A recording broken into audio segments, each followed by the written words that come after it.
this one, since we have this coming in, dormers, anything that takes a least amount of water comes in first. So this one's gonna come in first. So what do we need first? We need a starter. One starter.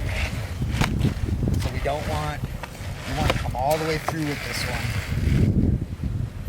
One more starter. So, because we don't want our shingles to match up. And I'm going to come off this valley to match up for shingles. Or to get this valley done. We don't ever want that line matching with this line. You know that. We're going to go ahead and we're going to put this. We're going to come through with this one. Because this one's going to come in. So, never nail these until you find out where your thing is. Because sometimes, depending on where that valley metal ends up, is where you want your cut to be. So this one is actually going to be weaved in. So what we're going to do, we're going to come under like that.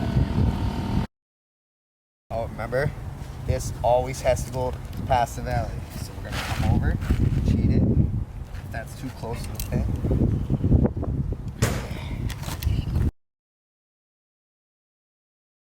Come up the valley to keep it straight. You always go 2 feet, okay? So that one's gonna take another starter, so I won't nail it. You just do it when you get there. You gotta put another starter on it. If you do at least 2 rows, you stay straight going up the valley.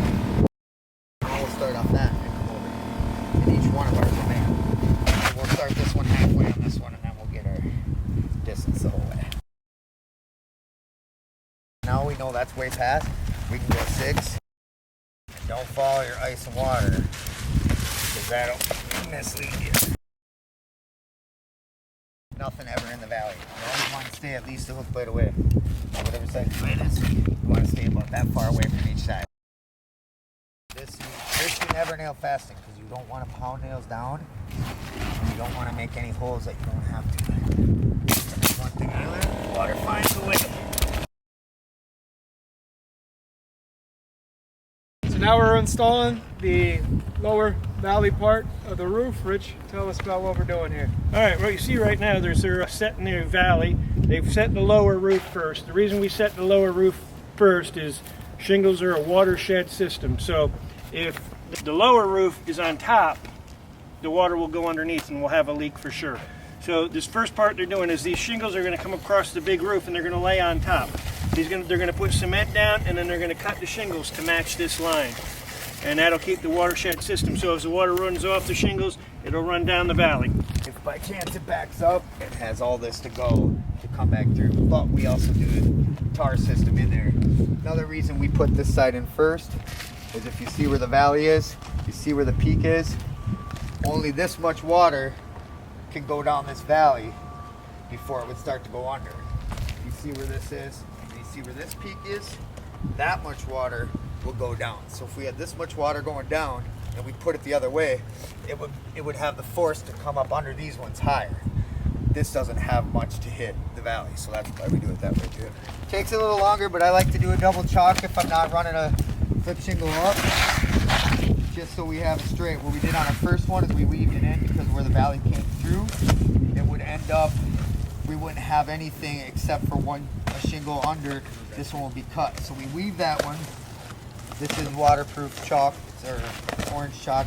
It'll go away in the water, so that's why we use it.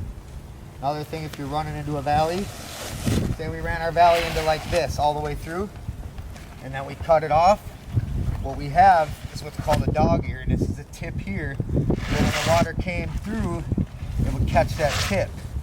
Now the water would follow that over, find a nail hole that wasn't done or whatever, and find a leak.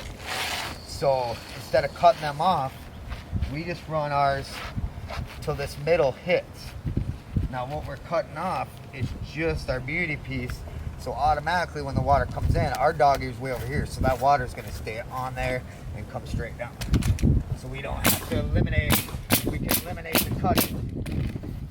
Now this one, you can separate in on these levels and it'll be end up right on these both. I do 5 in this code 6. I do 5 here and 1 up, just in case the wind comes in. So you still have your 6 nails in your shingles. And these ones I do not go fast. You can see if you put your ice and water and stuff on straight off the bottom, you got a couple different lines you can go off of to keep your row straight. It's just nice when you're cruising trying to get done. We don't want to lose our 6-inch here because that's code. So if by chance we have to come into the valley more, if it wasn't a perfect cut on the plywood or whatnot, if we end up getting in where this dog ear's in there, then we'll lift it up and nip off the dog ear. But we never want to lose this because that's a code by the Shingles and the same. This next one will end up being a dog ear, so I'll be able to show you why we cut that off, so you don't end up with the water leaking. This one you're gonna put down. That's it. You don't want to pull it. That'll be another hole. See, I didn't need a hammer. That's a caulk. There might be a piece of metal under there. It could be hitting a nail on the valley. Whatever. Put caulk on it. Hammer. If we have to pull one, we always put caulk on. Because that is where it'll come. Now we're to the top. Now we're going to do another chalk line. What I was showing earlier, if you're right-handed and you're doing a cut where you want to turn around, otherwise what it'll do is it'll give you a hook. So you want to cut from the top down. And I was showing these guys earlier, I'll use the scrap shingle and I'll put it underneath just so we don't get no penetration or anything in the valley itself. Leave it out a little bit in case you bang it.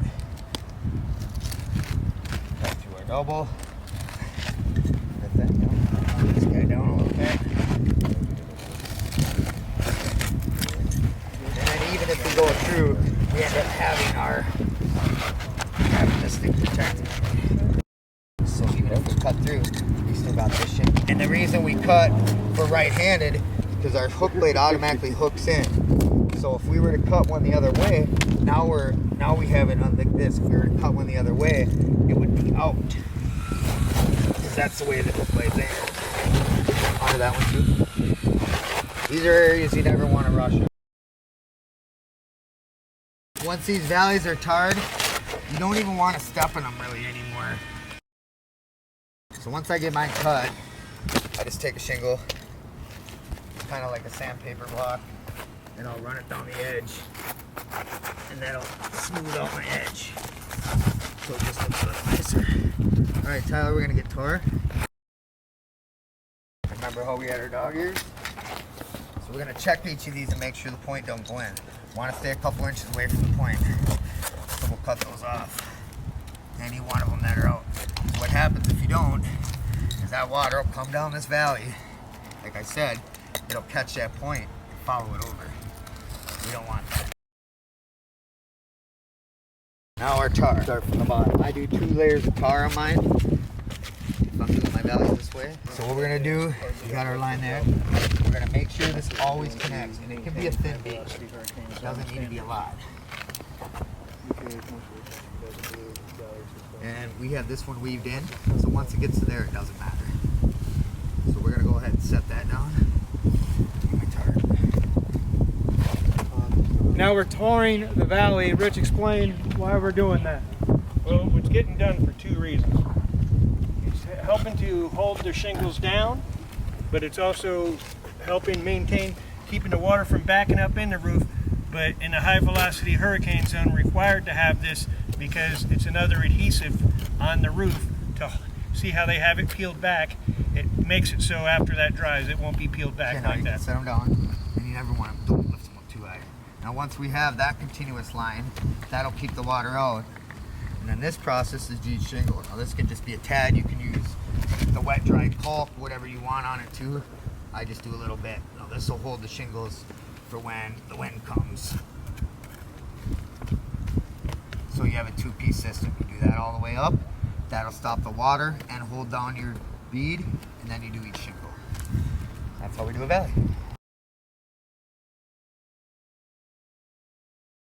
So we're gonna cut, figure we need 2 foot, 3 foot. So we're gonna cut like this.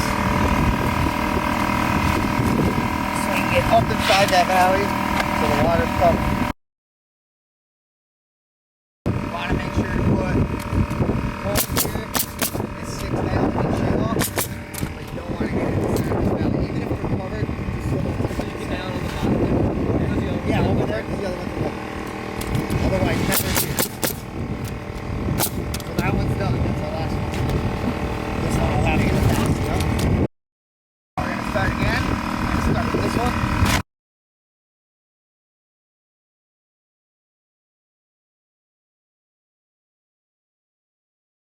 And no, we always use orange because it's waterproof. It'll come right off. See our line?